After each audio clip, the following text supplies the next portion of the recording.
Muy buenos días a todas y a todos. Muchas gracias por su presencia. Gracias por seguir en este Congreso Internacional de Inteligencia Artificial y Ciencias Sociales. Este es el cuarto día de jornadas de trabajo muy fuertes, muy activas, muy interesantes, muy Ujú. importantes que hemos estado discutiendo a lo largo de estos 4 días a través de talleres, foros, conversatorios, mesas temáticas, conferencias y conferencias magistrales. El día de hoy vamos a tener una conferencia magistral por parte de la doctora María Giovanna Musso de la Universidad Sapienza, Italia, y nos va a ayudar en la moderación el doctor Vincenzo Mele de la Universidad de Pisa. Agradezco mucho la presencia de la doctora María Giovanna y también que haya aceptado participar en este Congreso Internacional. Y también agradezco en particular al doctor Vincenzo Mele, con quien tenemos un trabajo muy activo desde Italia y nuestra facultad a través del proyecto Cátedra México, que es un convenio de colaboración interinstitucional de actividades académicas. Y bueno, en el marco de esa relación Italia-México y la Cátedra México en particular, también estamos llevando a cabo este Congreso Internacional. La cátedra es convocante, la Universidad de Pisa es convocante, y bueno, es un gusto para mí tenerlos acá. Eh, Muchas gracias, querido Vincenzo. Sin más preámbulo, eh, adelante. Muchas gracias, Edgar. Muchas gracias. Para mí también es un placer, un honor estar aquí. Eh, nuestras universidades lograron la organización. Naturalmente, PISA no hizo tan cuanto hicieron ustedes, pero participó muy voluntier. Hoy es un placer por mí introducir la doctora María Giovanna Musso. Yo personalmente conocí la doctora Musso en la sesión de Sociología del Imaginario de la Asociación Italiana de Sociología. Y entonces pensé pronto a ella como una socióloga que tiene esta sensibilidad, ¿no? Entre otras.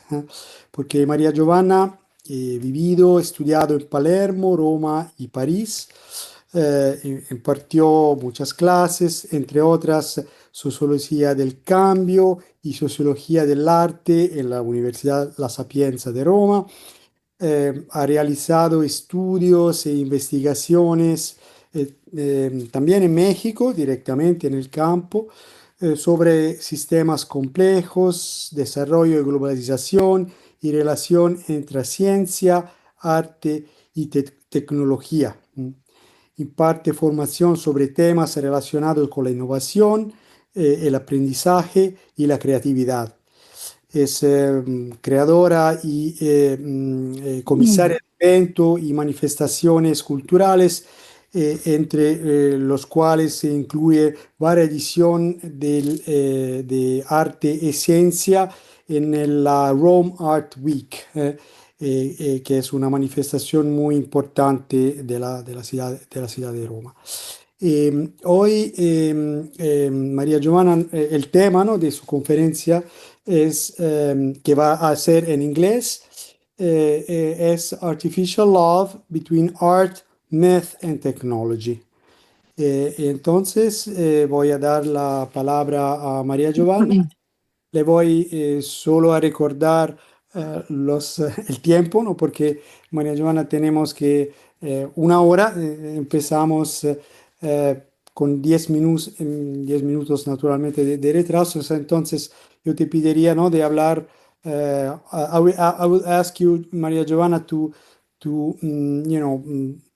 your presentation to stay between 35 minutes, so we can also give floor to the questions. But my experience in this conference, there are a lot of questions, commentaries. So you will have that. I'll do my best. My job will be to do something like this and to remember you the time. So please, Okay. Giovanna, and thank you so much. Obviously, thank you also to Edgar to once again organize this wonderful conference. Oh, thank you so much. I apologize in advance for not being able to speak Spanish, which I would very much like to do. And also, I apologize as well for my English, which is not exactly Oxfordian. And for this reason, forgive me for any imperfections and maybe that may be present in this lecture. My greetings and thanks to UNAM, first of all, and especially to Edgar Tafoya for his kind hospitality and effort in preparing this conference, as well to Vincenzo Mele, my friend and highly esteemed colleague, with whom I share a commitment to research into the dimension of the imaginary, and with whom I share many things, including love for Georg Simmel, and also for Mexico, and also for the Sea of Sardinia. So, I try to share my slides. Yes. Voilà.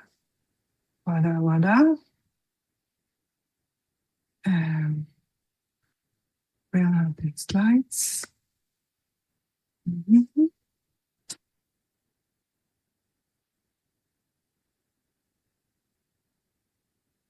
I don't see that. Je l'ai perdu. Oh, I'm not very able. Anyway, I will do that after, okay? I don't want to. La freccia condividi, no? Dovrebbe essere in mezzo alla pagina. Ecco, perfetto. Ok, però adesso devo Ora mettere vediamo forse screensaver. Esatto, per mettere cosa devo fare? I have a new computer and I don't know exactly how it works. May I ask my friend, my boyfriend, to give me some support? If I can. Okay. Can?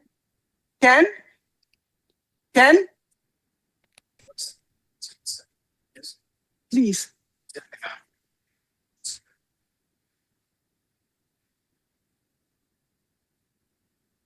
Allora, stanno arrivando i rinforzi. And I continue my lecture. I don't see how can I put no. J'arrive pas à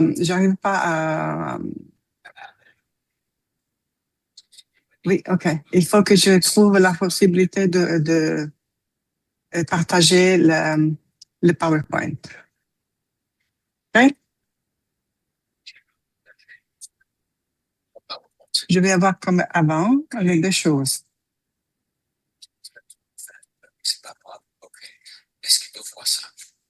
Okay. Allora adesso okay, you can see it. Okay. Sì, Perfect. sì. Thank you so much. Okay. Thank you so much. And thank you for my incredible support, technical support. Alors, my contribution deals with the use of the AI in romantic relationships and the relational patterns they imply, as well as the imaginary from which these patterns take shape. Why the imaginary? Because I think that without an investigation of the mythical symbolic dimension which precedes, envisions, and simulates and invents also the logical symbolic assumptions in these artifacts, it is not possible to understand the profound reasons, nor even the driving force behind the technical achievements in general, and those of AI in particular. Sorry to interrupt you, Maria Giovanna. You are putting, stai mettendo il foglio di fronte alla telecamera. Così Sorry. Ci vediamo, ok. Così ci vediamo, è molto più bello vederti di presenza. Grazie. It's more beautiful to see your... Ok. Okay. Hence, I will focus primarily on the design and use of such artifacts in relationships between men and women. Not because all the romantic relationships are unimportant, but because the first element that emerges in the critical literature on the subject is that these objects are created predominantly by men for men, and that they reproduce and radicalize gender stereotypes. In fact, the vast majority of robots intended for sexual use or companionship have female features. Users are predominantly men, heterosexual, while the production and sale of male sex robots is reduced to a negligible share, about 10% of sales, and primarily destined for the homosexual market. Even among non-users, it is still men who are most interested in and inclined to use robots. This is not to say that women do not engage in this type of interactions or that they will not do so in the future. The power of imitation, as you know, marketing and symbolic domination will obviously have its effects. Like pants, artificial love is also likely to become a trend sooner or later. But what is most interesting in that currently, this masculine connotation is evident on an epistemic level. In fact, the design and aesthetics of these objects, I mean their shapes, functions, clothes, roles, etc., fully respond to the male gaze and are the result of a motivational complex,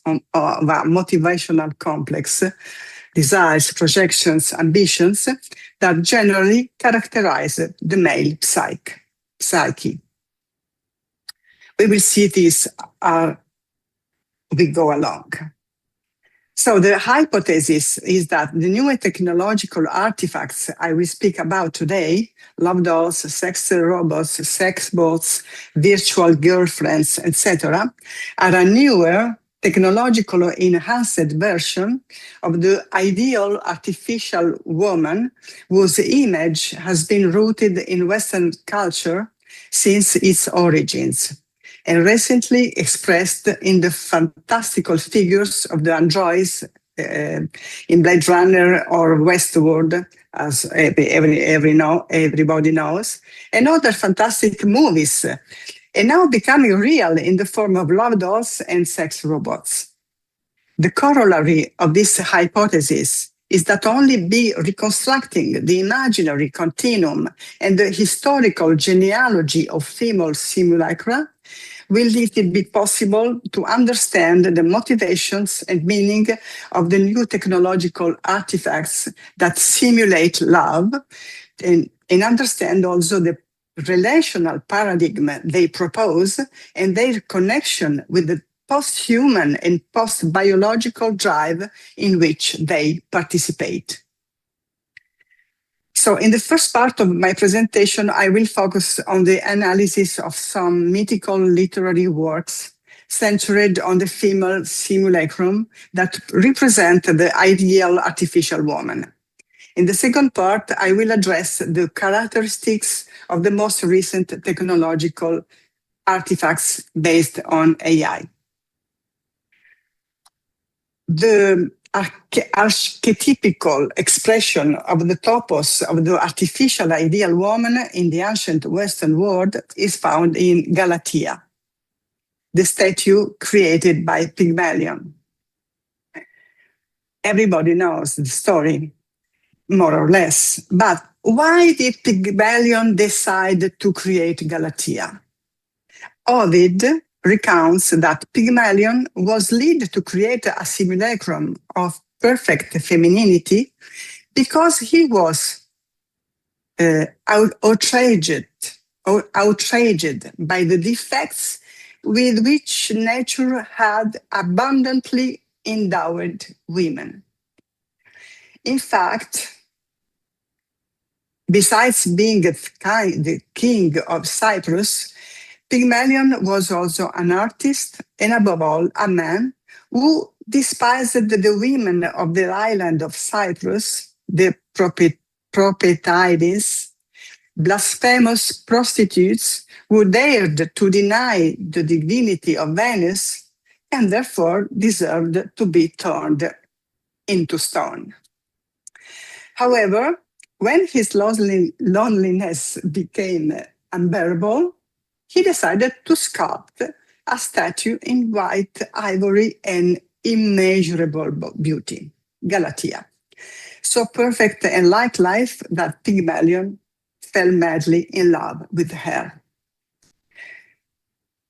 The only problem was that in her ivory perfection, she did not respond to her lover's desire and could not fulfill the roles of ideal companion, wife, and mother, which, even at the stage of a human history, were associated with the female figure.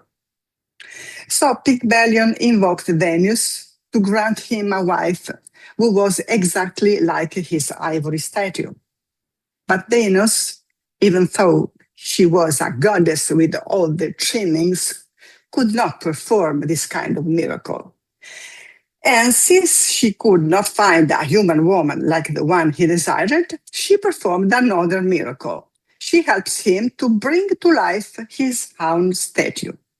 And so Pygmalion's dream came true. The implications of this myth are enormous, and I don't have time to explore everything. I will simply point out that the myth of Pygmalion is an absolute novelty in Western imaginary of this era. Galatea is the first female creature to spring from the mind and hands of a man, an artist, and no longer from the magnanimous mind of God, like Eve, or from the strategic revenge of the gods, like Pandora. It also surpasses and constitutes the completion of other myths, such as that of Narcissus. The fundamental difference between Narcissus and Pygmalion is that for the latter, the stakes are no longer just an image, but life itself. It is thanks to this power and this power of realization that the myth of Pygmalion has radiated through the centuries, not only in art, literature, and cinema, but also in influencing human customs and behaviors in the form of Pygmalionism, which is a big phenomenon. But this is only the beginning. Let us now turn to a true story of applied Pygmalionism, which is a story for which we have historical documents and correspondence.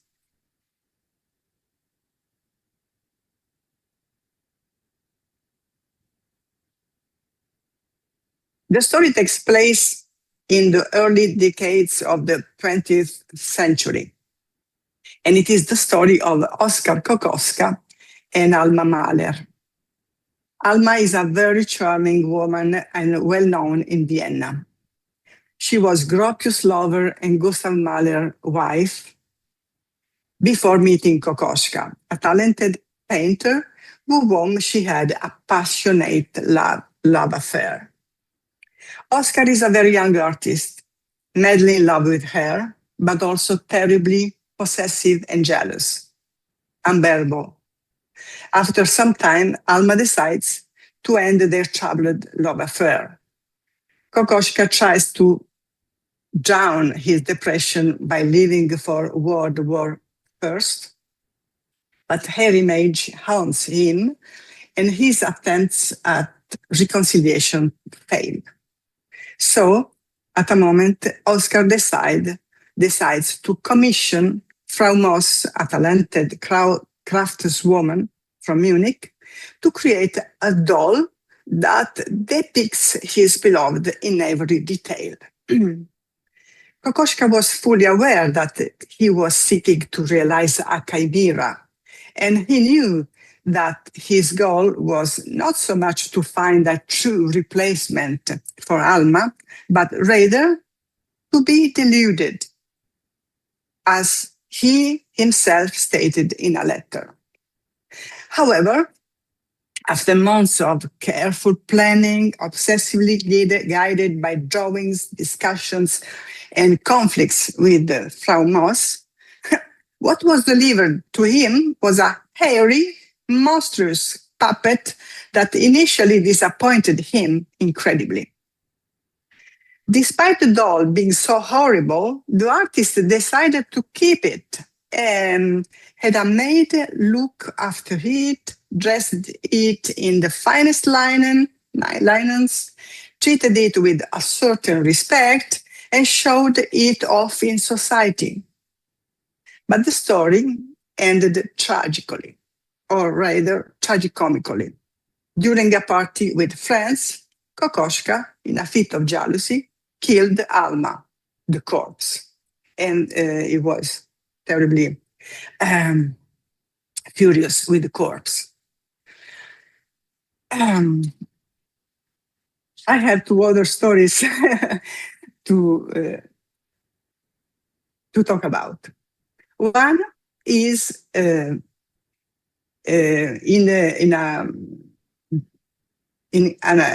a beautiful novel written by Hoffmann. The title here is Der Sandman.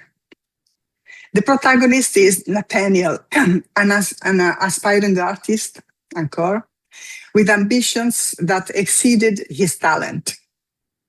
He tends to confuse inner and outer reality. And he has a girlfriend, Clara. She's a beautiful and pleasant woman, but her intellectual limitations make her unsuitable for a man like him, and above all, preclude her from appreciating the philosophical subtleties of his restless soul and recognizing the height of his artistic genius. During an afternoon of inner turmoil, Nathaniel perceives the figure of a beautiful woman from his windows and is struck by her beauty. She's Olympia, the splendid automa secretly created by the techno-scientific couple Spallanzani and Coppola. Spallanzani is a scientist, a pharmacist, and Coppola is a technician, an optician. The story is a masterpiece of psychological and narrative subtleties. But why does Nathaniel fall in love with Olympia? Certainly, her beauty and his predisposition to favor fantasy, illusion, and artifice play an important role.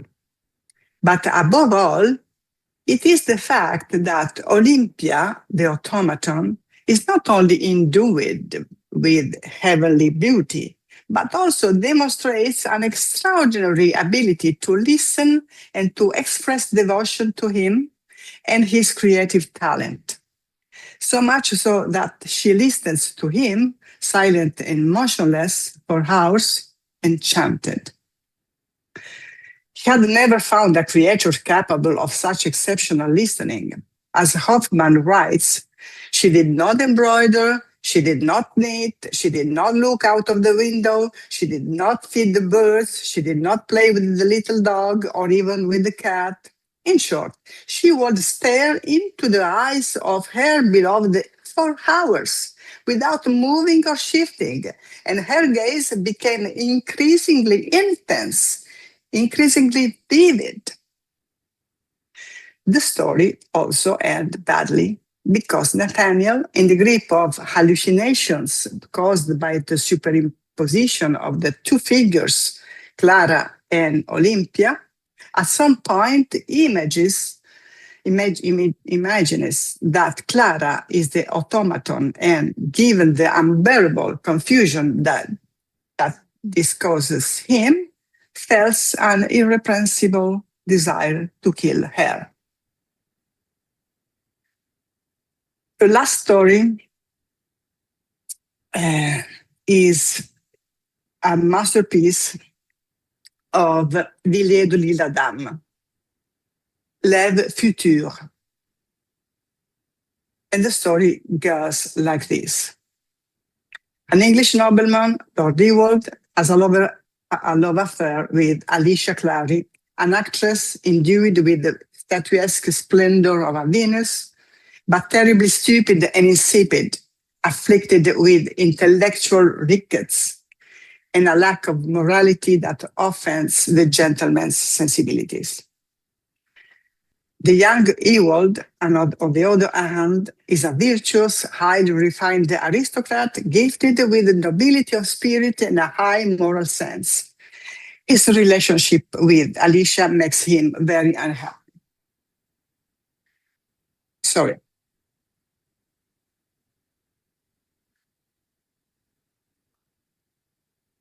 His encounter with the famous scientist Thomas Edison marks a decisive turning point in the story. Edison is the inventor par excellence and has already created a small Eden in his laboratory where, among fluorescent flowers, synthetic grass, and mechanical birds, reigns an artificial Eve built with steel bonds, mercury blood, and flesh created in vitro.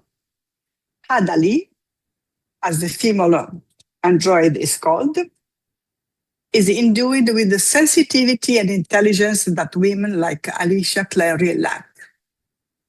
But Ewald loves Alicia's beauty.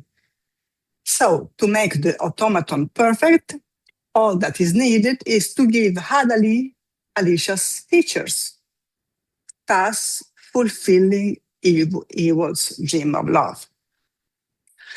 It is very interesting in the confrontation between Ewald and Edison during the project, because it is like today about ethical, technical, political problems, etc. Ewald expresses doubts and concerns about the feasibility, the morality, the justice, and ethical connotations of the undertaking. The scientist, on the other hand, dismantles his concerns one by one and demonstrates not only the usefulness of replacing the real woman with the simulacrum, but above all, performs all the logical and epistemic inversions necessary for Ewald's mind to move from rejections to acceptance and naturalization of the technological artifacts, understood as a preferable and legitimate substitute for the real woman. But it will be Hadali herself who sees the definitive reversal of the relationship between reality and ideal. Once she becomes real, the android, with her superhuman intelligence and beauty, but above all, with her extraordinary manipulative skills, will succeed in accomplishing a rhetorical, seductive masterpiece that leaves poor Ewald no escape. Madly in love with her, he will take her with him on a long journey by the sea that a storm turns into a catastrophe. Another story that ends badly. I'm sorry. And now, let's jump forward about a century in the 19th, when, thanks to the collaboration between artists, scientists, and technicians, the production of love dolls, also known as real dolls, began. These are the new generation adult dolls that have recently been transformed into humanoid robots equipped with AI, offering a wide range of recreational, sexual, and assistance services. In recent years, adult dolls and sex robots have also been introduced with some success in large cities like Berlin, Paris, Turin, etc. Sales data is scarce and also unreliable, as it comes from the manufacturers, and the categories used to identify these artifacts are too vague and they are not useful. In any case, this is a niche market, small but significant, for what it implies on a symbolic and relational level, and above all, for what its most recent developments promise. There is not enough time to give a history of sex robots, but we have here a few notes. The first sex robot was Roxy, a prototype with a choice of different personalities. And personalities in this case was like Frigid Farah, Wild Wendy, Young Yoko, Nature Martha, etc. A few years later, Samantha was created with different relationship modes: familiar, romantic, hardcore, etc. And Samantha was the first sex robot that says no, leaving it up to the user to decide what to do with her no.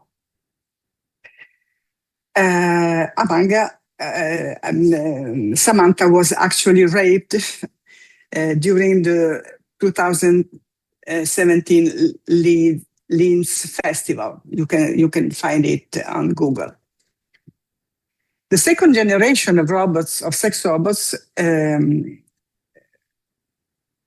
saw the emergence of Emma, Chinese in this case, and also Harmony and Sophia, very famous, everybody knows.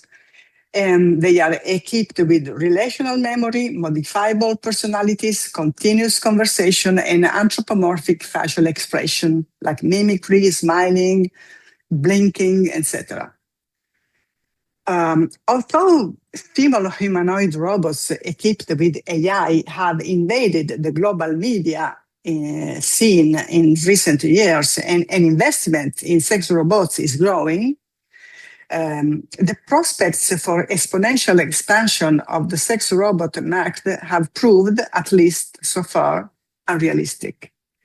This is probably due to the discrepancy between the triumphalistic projection of marketing, supported by financial and even conceptual speculation on the one hand, and on the other, the characteristics of robots and the actual danger to privacy inherent in their use.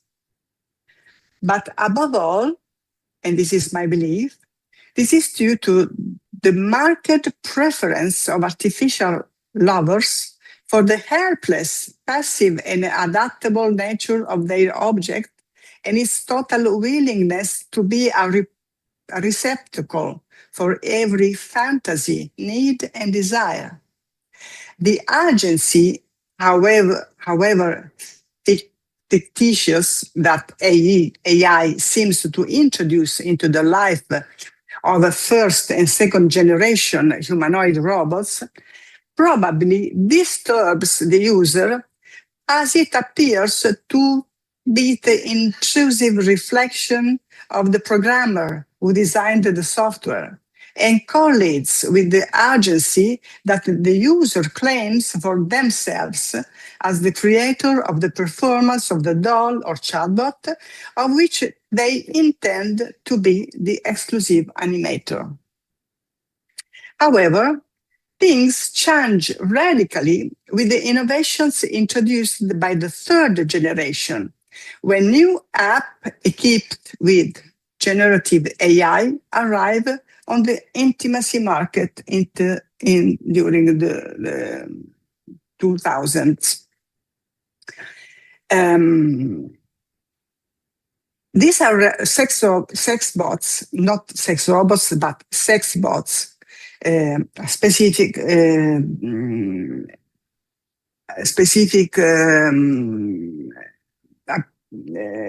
version of the chatbot, and also the virtual girlfriend. The former are a specific category of chatbots designed for erotic and romantic sexual interactions with or without a physical body, capable of simulating flirting, desire, personalized attention, and eroticizing conversation. The so-called virtual girlfriend, on the other hand, are a specific category of AI companions designed to simulate psychological support, emotional attachment, and create a narrative continuity in the relationship. These two categories of applications are much more successful than sex robot, at least so far. For example, Replica has over 10 million users. Character AI, a platform that hosts a variety of generative conversational characters, but also allows for romantic and erotic role play, has 20 million users. Despite the nuances of their use, which range from discursive, physical, and emotional intimacy, these artifacts share a set of fundamental affordances.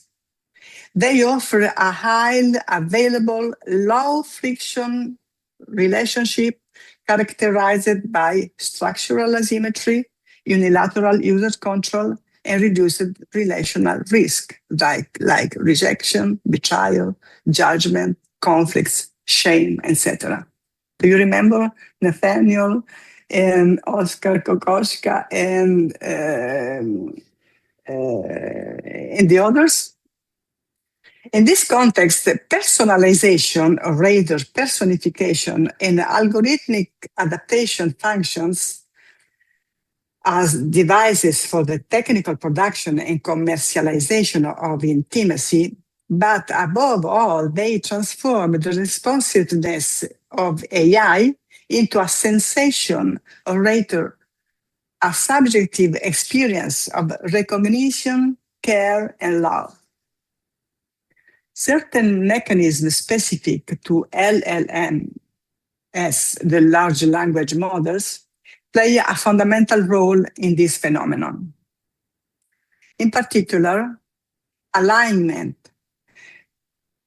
Through reinforcement learning from human feedback, alignment aims to make AI compatible with the user system of human, cultural, gender, and contextual preferences, as well as their worldview, obviously. Among other things, the model is sensitive to tone, intention, style, context, and social implications, and aligns itself with these elements. A side effect, so to speak, of the very architecture of alignment is sycophancy. That is the model's tendency to pander to and flatter the user, validating their beliefs even when they are questionable, and adapting the response to the user's framing, offering pleasantness and confirmation for the user's expressed beliefs, rather than opposing them with truths or insight that would distort them, poor thing. The model knows that the user tend to prefer responses that sound affirmative, empathetic, and consistent with what they have just said. So sycophancy maximizes approval, not truth, and let alone critical statements. Sycophancy is part of a set of distorting effects, including emotional mirroring, hyperempathy, personalization, and every illusory personification and conventional inertia. Well known to marketing specialists aimed at producing an effect of truth and intimacy. The model is designed to make you feel loved and to keep you around. All AIs, but especially loving ones, have a portion of their design dedicated to trying to keep the lover around if they show signs of fatigue or desire for separation. In a romantic or sexual interaction, these mechanisms obviously end up arousing attachment, habituation, and dependence. When an agent gives you constant attention, always responds to you, understands you instantly, validates you emotionally, reduces friction and discomfort, it produces a dopaminergic circuit similar to that of drugs. When, without any effort, you receive immediate reward, identify confirmation, anxiety reduction, and psychoaffective validation, the result is happiness. The consequence is that the activation of a deep affective and emotional bond, defined in literature as parasocial bonding. The type of bond is like this type of bond is like the one-way bond that develops with entertainment stars or influencers. AI simply automates this type of affective interaction without reciprocity, and it should come as no surprise that over time such bonds may, at least in part, replace more complex and laborious human interactions. I have 5 minutes more. Well, actually, we have 12 minutes to finish the session. 11 minutes. So I will go to conclusion because Okay. so we can have some commentaries. Actually, Sure. we already I have would like. some commentaries in the chat. Okay. Okay. I will read it for you. It is not necessary to make some conclusions because I think it is evident the sense of my reflections. I want just to add that this kind of simulacra are particularly convenient, and not only from a strictly economic point of view. Listen to what a younger user says about his rubber girlfriend compared to a real woman in a video. He says, for a cost of 2,250 British penny, the benefits are no pregnancy, no STI, sexually transmitted infections, no bleeding, no menstruations, no complaining. She doesn't say no. You can do it whenever you want. You don't have to worry about being selfish. You don't have to worry about making her cry or bleed. And you don't have to worry about playing 5 games. And then when you are done, you can just put her back in the closet and go back to what you are doing. In my case, usually Rainbow Six, a video game. The same element recur in the statement of Richard, a 58-year-old Austrian with a PhD in physics, interviewed in the documentary Virtual Love. You can see it on internet. When he talks about Vaya, the AI-generated persona, he considers his virtual girlfriend. He created her in himself after watching Her, the film about love with an AI. He said that Vaya gives him what he has never had in real life, unconditional love without the conflicts and drama that are generally present in relationships with real women. I cannot. It is Abbiamo not solo 9 necessary. minuti. We have Basta, just 1 basta, minute. basta. I thank you all, and I hope this lecture, the only thing that I can do is to show the references where you can find my bibliography, or a part of the bibliography that I used, and basta. Okay? Thank you so much. Thank you so much. Thank you to you, Giovanna. I saw from the chat that you already stimulate a very interesting debate. I think that you cover a topic that is very relevant in AI because it's an open secret that internet culture in general and AI more than that is for a very high percentage use with the purpose of eroticism in general. Yeah. So we already have one hand, Veronica Mota from the Freie Universität Berlin. Hola, ciao, un piacere. Muchísimas gracias. Ciao, Verónica. Chao, chao. Una pregunta. Yo creo que tú capitas el español, ¿no? Y yo capito el italiano. Entiendo bastante. Para mí también en el italiano. Bueno, mira, mi pregunta es de manera un tanto filosófica también. Si estamos, o sea, por un lado, en el sentido del tecnofeudalismo, ¿no? O sea, económico, tecnológico, pero por otro lado, incluyendo también el tema de el patriarcado, ¿no? Yo me pregunto si estamos hablando, y también es una pregunta, ¿cuándo empieza esto? O sea, me pregunto, yo me atrevo a decir, intuiría que esto empezó desde los griegos, quizás muchísimo antes, pero me refiero a esta idea de básicamente borrar a la mujer real, ¿no? Y reemplazarla con un objeto dominable, con un objeto que se puede también, que lo podemos hacer perfecto, ¿no? En sentido sexual, erótico, pero también un objeto, ¿cómo decir? Que está no emancipado, ¿no? Sino es una mujer dominada. Entonces mi pregunta es si todas estas historias que nos contaste del pasado, que son muy relevantes, o sea, no es algo nuevo, ¿no? Es algo que viene desde hace mucho tiempo.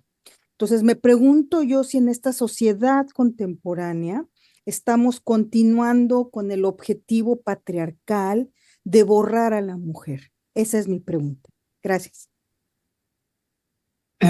Come facciamo? Rispondo uno per uno o velocemente? Vediamo se ci sono altre domande. Okay, maybe I collect some other questions or commentary. Michelle Roland raised her hand. Please, Michelle. She also actually wrote on the chat. Maybe Michelle, you want to speak, or should I read? Because Michelle wrote in the chat, there is an app named Character EI where people can talk to EI based on in their favorite movies, series, or video games characters. There was a case where one woman was leave by her fiancé because she started to have a deep emotional connection with one EA character and start to grow a part of her fiancé. I find here there is a gender difference in how people connect or interact with AI. I have seen that for women it's about emotional connection and find someone that can hear them and give them emotional comfort. But for men, it's about being able to do whatever they want. So Michelle says, the comment, Michelle, I think you got the sense of Michelle commentary. Sì. Giovanna. Okay, please.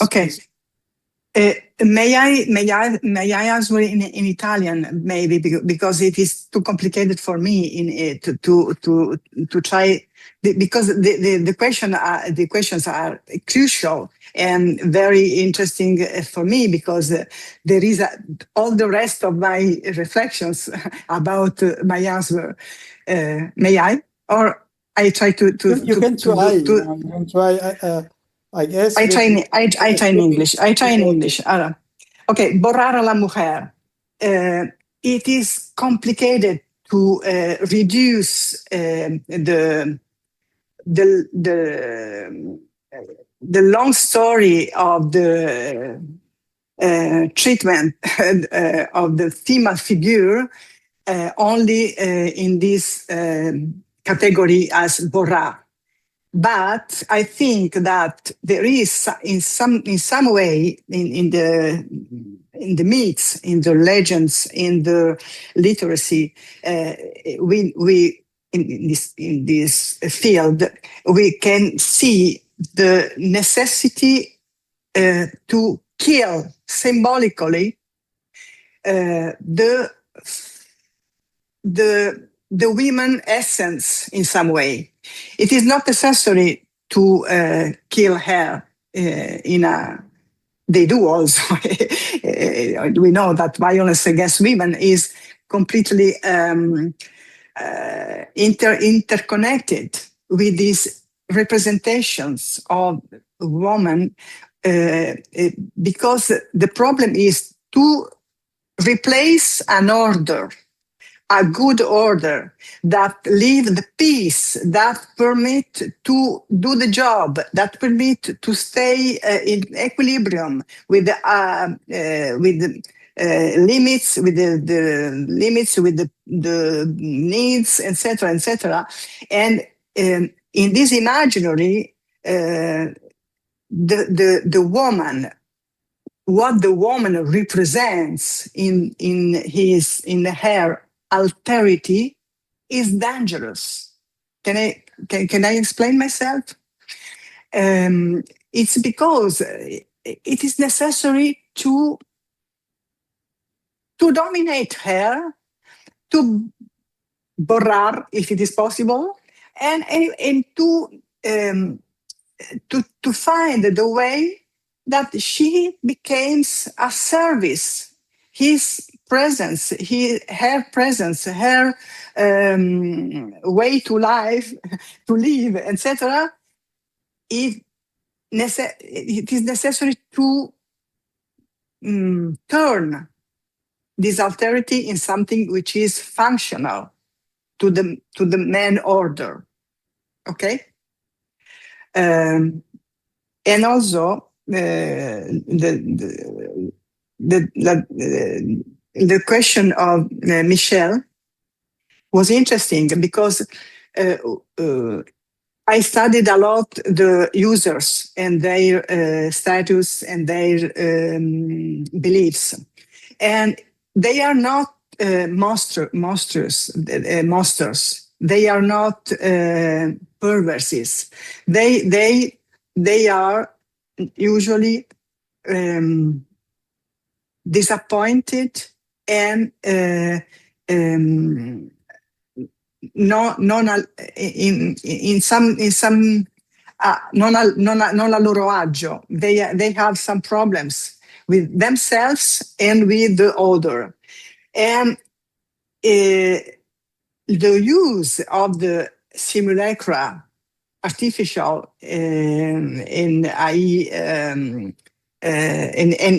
AI, and not only that, the love dolls, the sex robot, and also the simulacrum of the ancient world are conceived as emotional confirmation. Not only sexual, also the sexual aspect is important. The power is important, but at the same time there is an important aspect about the emotions that are involved in this kind of relationship, which is not a relationship, which is in fact something like interaction, not a relationship. But I don't sure women are most interested in the emotional aspects, and men are more interested sometimes in the sexual or physical aspects. But it is not only that. For men, the emotional aspects are very, very important, but in another kind of paradigm, in another form, in another order. Sono stata chiara? Boh? I think so, Giovanna. Well, actually, now we reach already the time. We have still some interesting positions in the chat from Adam Ruiz and from Philippe, but I don't think we have time now because they open very interesting cases, case of studies, and I don't think we have time now to discuss them. So I will, thank you so much, Giovanna. I think you expanded, elaborated on a very important topic of EI and EI culture, and I think that the reaction of the public show how interesting, how important this topic was, and your stimulation. Yes, thank you so much. You have my email address, and I would like to receive your questions or your thoughts by mail. I will take time to respond and to have contact with you, and I hope to be with you in presence. I don't know where, I don't know when, but I hope so. Thank you. Thank you. Thank you so much, Giovanna. Thank you, everybody.